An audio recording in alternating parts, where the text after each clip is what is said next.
You've got the people who front around this who want to sell. So you're going to see volatility. And I've always reminded you guys in the do not fuck it up mantra, part of that is expect 30, 35% pullbacks. Could be less, but just expect them. And that often happens when you get to this kind of 61.8% Fibonacci level in the first leg of the bull run. It often corrects sharply. People get washed out, leverage is cleared out, and then the real run starts. And the real run is the run to all-time highs and beyond. That usually starts around the halving. So I'm guessing there's maybe a month or two of chop. And chop in crypto markets is like down 30%. It's just sideways chop. So just be careful out there. I could be wrong, could keep sailing higher, but it just feels like it's trading a bit heavy. And even if it does as a spurt higher, I don't think it makes much progress yet.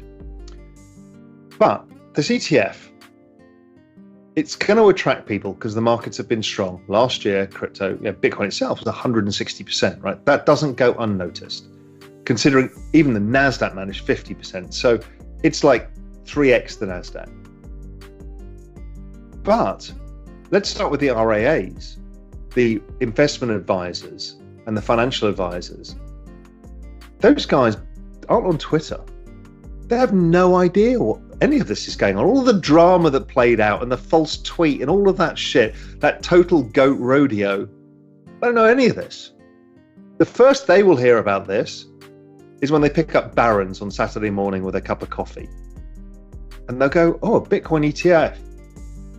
And Barron's will probably have some cynicism in the article, let's assume. And they're like, well, that's interesting, but I'm not sure it's for my clients. And they go about their business, and then they go and see Jack, their big client, on the golf course that weekend. And Jack says, hey, what do you think of the Bitcoin ETF?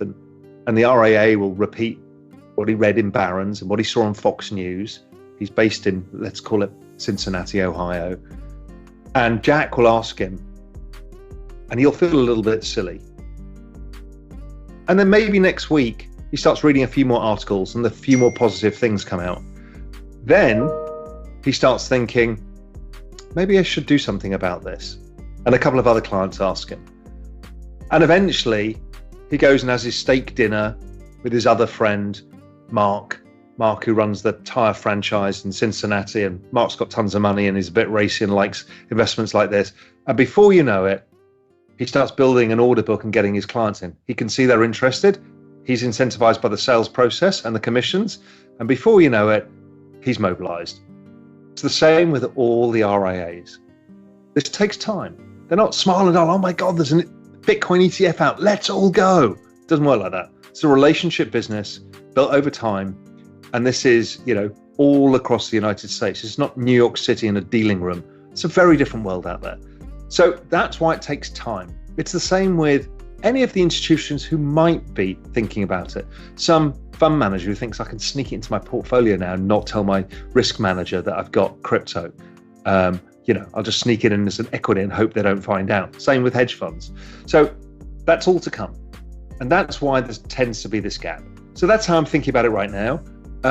Also, my view, and I've made this very clear, is Solana's my favorite horse in the race of the big ones. I think the first phase is always Bitcoin outperforming. Next is Ethereum. It's at this point in the cycle when the global liquidity turns higher. And when global liquidity turns higher and you've got a catalyst like the ETH ETF, it'll start picking steam. We saw that last couple of days. It was like, wow, okay, ETH is really trying to outperform. I think it bottomed on the massive ETH wedge chart that I put on Twitter yesterday. And I think it will continue higher over time. And I think ETH massively outperforms Bitcoin for the rest of this cycle.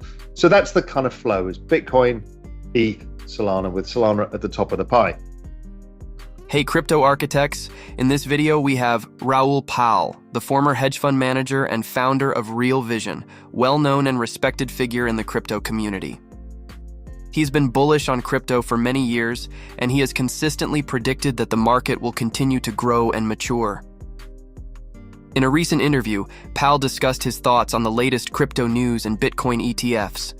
He said that he is still bullish on the overall crypto market, but he believes that there are some risks that investors should be aware of. One of the biggest risks that Pal sees is the potential for regulation. Governments around the world are still grappling with how to regulate crypto, and there is a risk that they could implement regulations that could stifle innovation. Another risk that Pal sees is the potential for a bear market.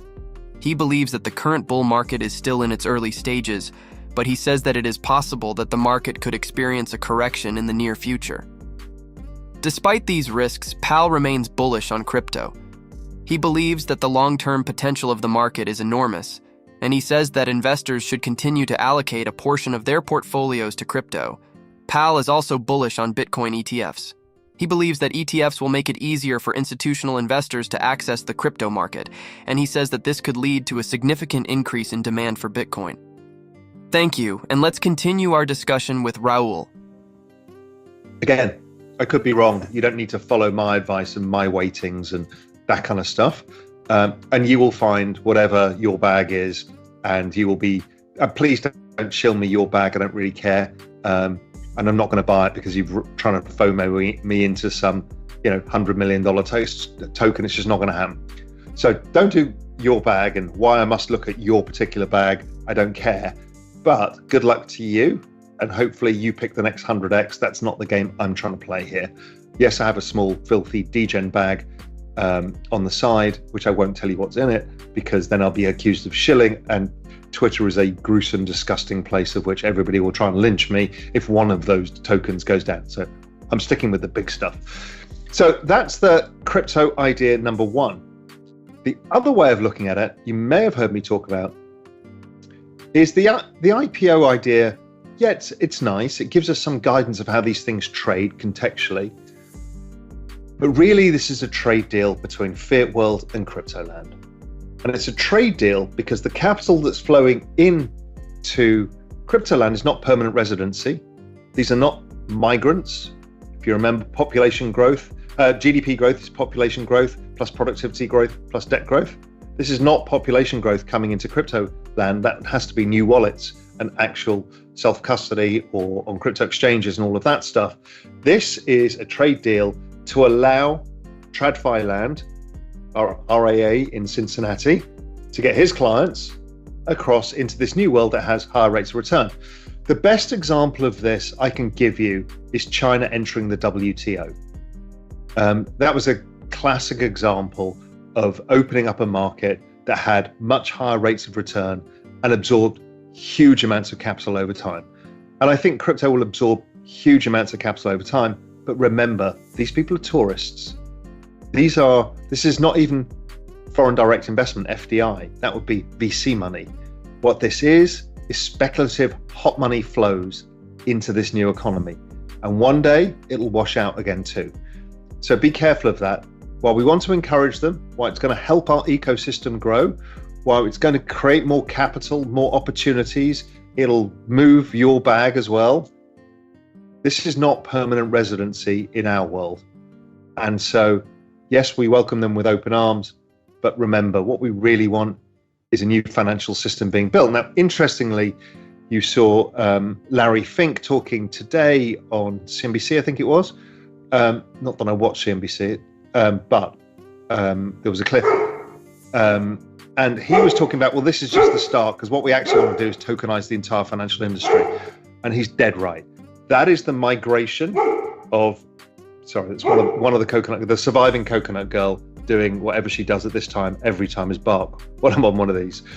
So as firms like BlackRock, Franklin Templeton, Fidelity, these are currently, you think of these as fiat world companies that have set up offices in crypto land, much like many businesses like Apple set up in China.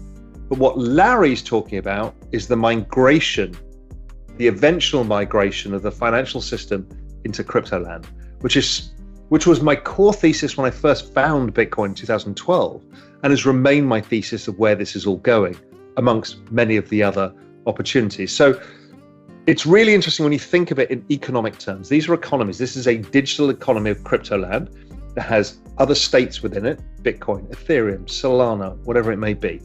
So that becomes very interesting. And you can think of, even within that, you've got, interoperable systems, stuff like whether it's Polkadot or Quant or a whole bunch of these things allow, or chain link, interoperability. That's the travel, the border crossing from going from one of these nation states to another.